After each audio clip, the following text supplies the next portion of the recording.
And I went home and I got out my book on Sacred Mountains of Asia and laid side by side this diagram from a 2nd century Chinese manuscript of Mount Meru, the axis of the gods, the ladder of the gods, the stairway to heaven, beside the pattern of the Bicentennial Capitol Mall, and they matched. I'm like, that's it, right there. Now, why would they show this as an antenna? Well, the reason is because there's basically 4 takes on what the Holy Grail is. It's either a cup, a simple carpenter's cup, which 9 out of 10 people go along with that, so that gets rid of 9 out of 10 people. Yeah. The other ones look and say, well, I think it might in fact be a bloodline of Jesus and Mary Magdalene. That was popularized by the Da Vinci Code. The third take on what the Grail is that it's a stone, like Christ is referred to as a stone, a missing capstone or cornerstone, so on and so forth. But the fourth take on what the Grail is it's believed to be the key of life, a tone, a frequency, or a vibration that would be transmitted by an antenna-like device that looks like a magic wand or an antenna. And that's exactly what the Bicentennial Mall is. So really, Jesus having the wand, anything connected to Jesus, that energy is transferred through the antenna. Right, exactly. And what you have there at the Bicentennial Mall is just a beautiful example of Egyptian technology.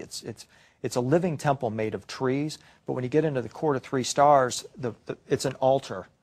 And the floor of that altar is made of red, white, and blue granite.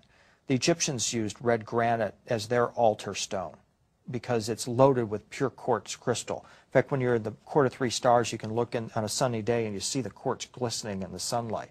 They call red quartz, or red granite rather, an altar stone because it alters you.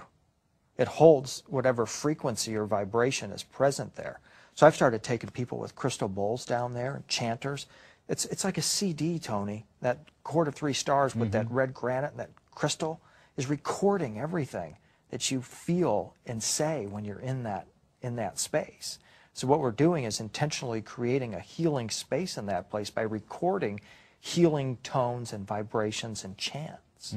It's extraordinary, but that's pure Egyptian technology is what they're using. So the purpose is for healing, and what else? Well, I mean, transformation. I mean, that's what I believe the purpose is. The inner transformation? Yeah, I mean, the official purpose of the Bicentennial Capitol Mall is to commemorate Tennessee's bicentennial and to provide an unobstructed view of the state capitol. Yeah.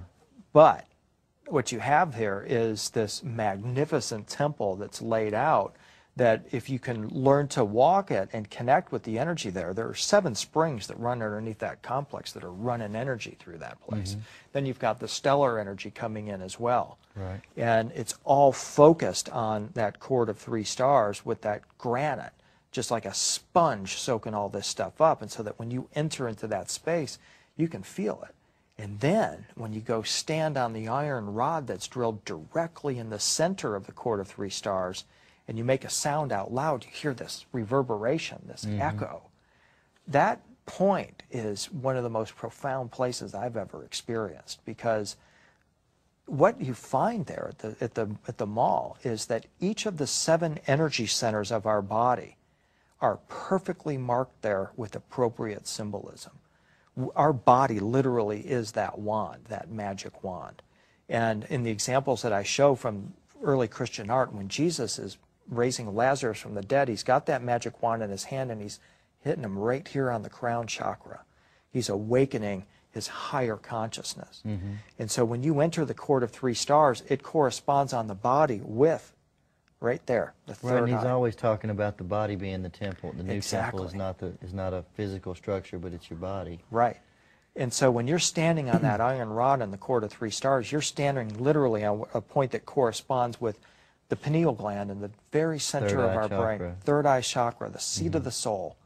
And it's not, in my opinion, by coincidence. I think there's something operating down there, and it's a really powerful and profound place. I've walked there with thousands of people over the years and continue to bring people from all over the world and say, hey, if you can't go to Egypt, you can't go to South America, France, UK, come to Nashville. We got 2 healing temples for you here, the Temple of Holy Wisdom and this incredible magic wand.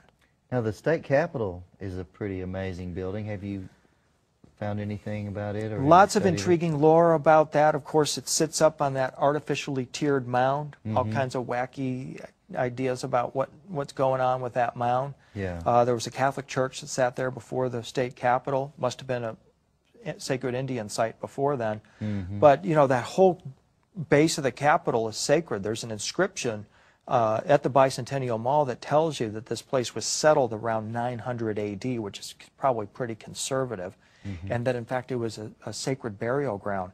That inscription tells you that vast numbers of bodies were interred there. When, you know, I don't know what you think when somebody tells you vast numbers of bodies are buried around your state capitol, but it sounds like there's a lot of people. Well, the Capitol's definitely haunted. I used to be a Tennessee State Capitol police officer. You did? In another life on Wow. third shift.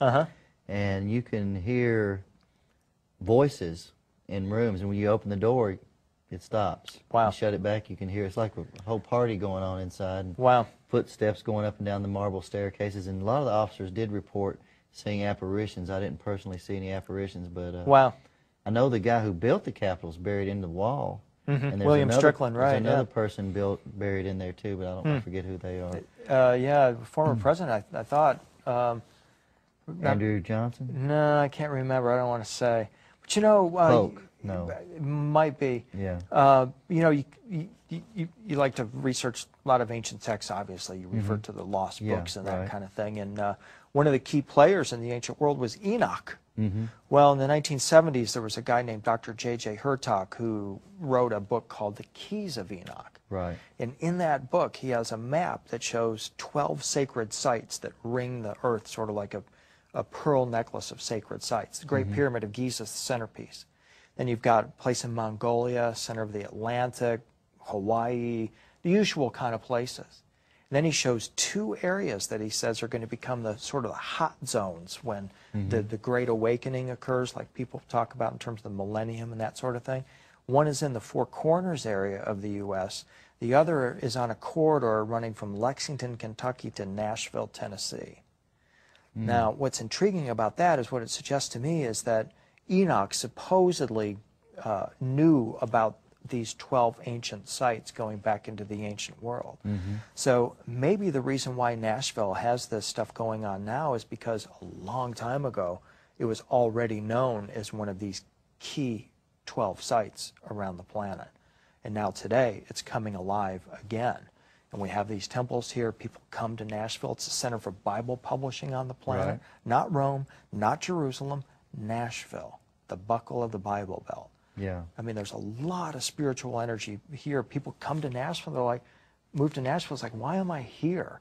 What am I doing here? And to me, I just think that it's because of that spiritual component of what we've got going on. William, here. your latest book is called Revelation 2012. What's going to happen in 2012? More of what's happening now. No, I mean, 2012 is pivotal moment as far as a lot of people are concerned. It's the end of a 5,000-year-old Mayan calendar.